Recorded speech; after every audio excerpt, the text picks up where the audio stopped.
Today we are reporting that in the past 24 hours, 502 people have been diagnosed as new cases of COVID-19 in Australia. This is the single largest daily number of diagnoses of COVID-19 in Australia since the pandemic began. The previous highest reported number of new cases in a single day was 469 cases almost 4 months ago, on March the 28th.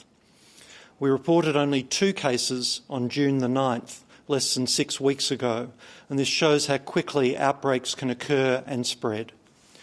12,896 people have been diagnosed as COVID-19 positive in Australia. Over the past 24 hours, of the 502 new cases, 484 are in Victoria, 16 have been reported in New South Wales, 1 is overseas acquired and 15 are locally acquired. There's been 1 person in Queensland, which is overseas acquired, and someone in hotel quarantine. And we've also received a report of 1 new case in South Australia, which is under investigation. In the past 7 days, 98.8% of all new cases of COVID-19 in Australia have been locally acquired. There have been 128 deaths reported from COVID-19 in Australia. Sadly, there have been an additional 2 deaths reported in Victoria as at noon today, and our thoughts are with the family members and the other loved ones of those who've lost their lives to COVID-19.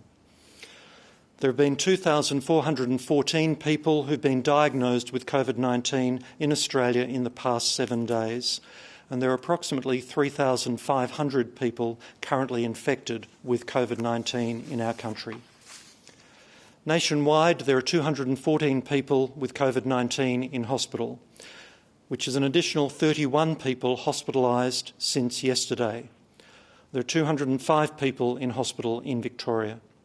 Among those in hospital, there are 42 people in intensive care units, and this is 4 more than yesterday. 25 people are reported to be on ventilators, which is 3 more than yesterday. The rise in the hospital numbers and the rise in the number of people in intensive care is a reminder to us all about the serious impact that COVID-19 can have on the health of many people who are infected. Over 3.6 million COVID-19 tests have now been carried out in Australia, and more than 56,000 tests were carried out yesterday. One difference between the situation today and what we saw back in March is the number of tests being carried out each day across the country. Please, if you have symptoms of fever or flu or cold, no matter how mild, please get tested. If you have symptoms, you must stay at home. You must not go to work, you must not go to school, you must not go shopping. This is essential for everyone, and especially for those working in settings with people who are most at risk of COVID-19, which includes people working in residential aged care and people providing home care services to elderly people. Clearly, the figures released today are very significant, and they provide a stark reminder that we must all be playing our part in stopping the spread of COVID-19. I know that many people will be alarmed and worried about this rise in numbers, but we all know what we must do. Each of us will make a difference by strict adherence to physical distancing and avoiding crowds, by washing or sanitising our hands every time we touch a surface or an object which may have been touched by somebody else, by coughing or sneezing into our sleeve or into our handkerchief, by wearing a mask covering our nose and mouth whenever we leave our homes in the lockdown areas or other areas where there is high community transmission, and by staying at home whenever we have symptoms, no matter how mild, which may indicate COVID-19, and arranging to be tested. This virus is highly contagious, and as we have seen from the continuing rise in infections and the rising number of people being hospitalised and dying, we must all remain vigilant. We must not let our guard down. The Commonwealth continues to support Victoria and have provided over 1,400 Australian Defence Force personnel and hundreds of other support workers assisting in testing, contact tracing, border control, law enforcement and community support. It's absolutely essential that we have rigour in our contact tracing processes. Every case of COVID-19 must be followed up every day. Commodore Hill and his team are working with the authorities in Victoria to ensure that this continues to happen. The Commonwealth continues to provide millions of masks to support Victorian healthcare workers and to protect people receiving care in aged care and home care and disability care. The Commonwealth is assisting with the immediate testing of all staff and residents in Victorian aged care facilities with even one case. And the Commonwealth is providing surge workforce to ensure aged care residents receive the care they need. To the people of Victoria, we stand by you at this very challenging time. To those in other parts of Australia, please reach out to your family members and your friends in Melbourne and in the lockdown areas in Victoria to show your love and support. Thank you. I'm happy to take any questions. With the infection numbers that you're still seeing in Victoria, has there been any discussion in regards to a similarity to doing a lockdown similar to like New Zealand did in the early stages to try and control those numbers? So clearly the response in Victoria is the responsibility of the Victorian Government, and we know that the Premier continues to consult with his health advisors and other advisors about whether additional measures are required at this time. But has there been any recommendation coming back from the federal side as in how they should approach, or not yet? So the AHPPC continues to meet each day. We meet with the representatives of Victoria, including Professor Brett Sutton, and hear reports about what's happening in Victoria as well as all other parts of the country. The BBC has referred to this as an endemic. Do you think that that is accurate? Referred to? The coronavirus as an endemic, as an ongoing issue. Do you think that there's any... Do you know what time frame we could be looking at for the future, roughly, in your opinion? Okay, so the term endemic means that that we are living with the virus, as we do with many other infections which circulate through the community at all times. At the moment, we're in the midst of a pandemic, and we're in the midst of the first wave of a pandemic at a global level, where many countries continue to experience the very first round of infections in response. So at the moment what we're dealing with is a pandemic. On the phone, Steph? Hi, Professor Kidd. Yesterday you described Victoria as a watch and wait situation in terms of whether or not the coronavirus restrictions implemented have been successful in stemming the spread. Today, with record case numbers, is this still a watch and wait situation?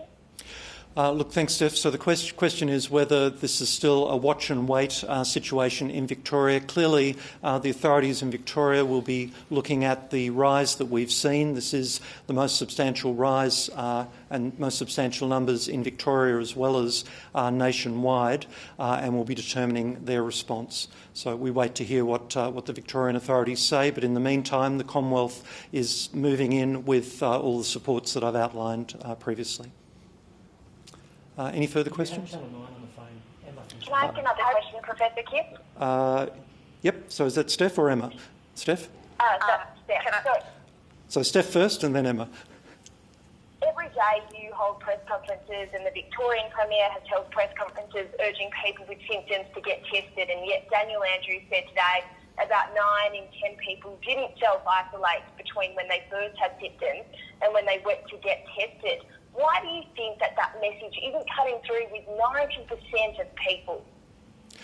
So the question is, the Premier in Victoria today was talking about the numbers of people who are not isolating when they get symptoms and prior to getting tested. Look, it's absolutely essential that people do adhere to the messages which we've been iterating again and again throughout the pandemic. Really important that people with symptoms, no matter how mild, do stay at home and do get tested. This is not a time to be complacent, and we need to be reinforcing this with each other and especially for those who are in the lockdown areas in Melbourne, where we are seeing the very significant numbers occurring at this time. Emma? Yeah, thanks, Professor Kidd. I just have a question regarding the Holton review. So with teams looking into the management of hotel quarantine, what are they doing and why are they doing it now? So the question is about the Holton review into hotel quarantine and why is that taking place at this time? Is that the question, Emma? Yes, and what are they doing in terms of this investigation? Right, so I'm sorry, I don't have specific details of the exact program of investigation that Jane Holton is undertaking on behalf of the Commonwealth, but clearly this is important to review at this time in all of the states and territories, particularly in light of the events which have led to the judicial inquiry, which is now taking place in Victoria. That's great. Hi, Professor Kidd, it's Tamsin on the phone. Tamsin, hi. Hi. Daniel Andrews today said that more than half of the positive cases that have come over the past month, there are people who didn't isolate between being tested and getting their result. Is there a national guideline for people doing the test? Are they told that they need to be telling people to isolate? What's gone wrong in Victoria? Yes, so the guidelines apply from state to state, and it depends what's happening with the epidemic in each site. In New South Wales, we've seen over the last couple of weeks instructions for those who've been in the areas of community transmission to arrange to get tested and to isolate for a 14-day period, regardless of their results. In Victoria, people are being advised to isolate at home until they receive the results of their tests and further guidance as to what they should be doing next. It is really important that people are adhering to the requirements and the regulations in the states and territories where they're based. Very important when we're dealing with testing that people who have symptoms are staying at home in isolation until we have a result of whether they're COVID positive or not. Just following on from that, if they're saying that half the people in Victoria left home between getting tested and getting their results. So is there an issue there that people who are doing the testing aren't telling people, or is this a behavioural issue? So I'm sure that the people who are doing the testing are providing instructions to people as to what they should be doing, telling people about the isolation requirements. And of course, going to isolation does not mean going to the local pharmacy or to the supermarket on your way home. It means going straight home and going to isolation. So as I said earlier, it is really important, especially with the rise in numbers that we've seen, that everybody is adhering to the regulations in their state, and particularly in the lockdown areas in Melbourne. We cannot afford to be complacent. We cannot afford not to follow the rules. We have to all play our part if we're going to bring the numbers back down in Victoria. If people do have symptoms and they're asked to get tested, should they be isolating for the 14 days even if they do get a result back that's clear, if it's early on? People need to be following the advice of the people who have been carrying out the tests in the various states or territories where they're based. Okay. So please adhere to the advice which is given to you. So if their advice is you're clear but we still recommend you isolate for 14 days, that's what you should be doing. Absolutely. And there are those who've been told they've been tested and then they've been told they can go back to work. This is in fact incorrect. They should not be going back to work until hearing the results. Is that correct? Again, you follow the advice that you've provided from the people who've been carrying out the testing for you, whether that's through the Commonwealth-funded GP respiratory clinics, whether it's through one of the state or territory fever clinics or pop-up clinics, whether it's through your general practice. You follow the advice that you're given. Thank you, everybody, and thank you to our interpreters. Thank you.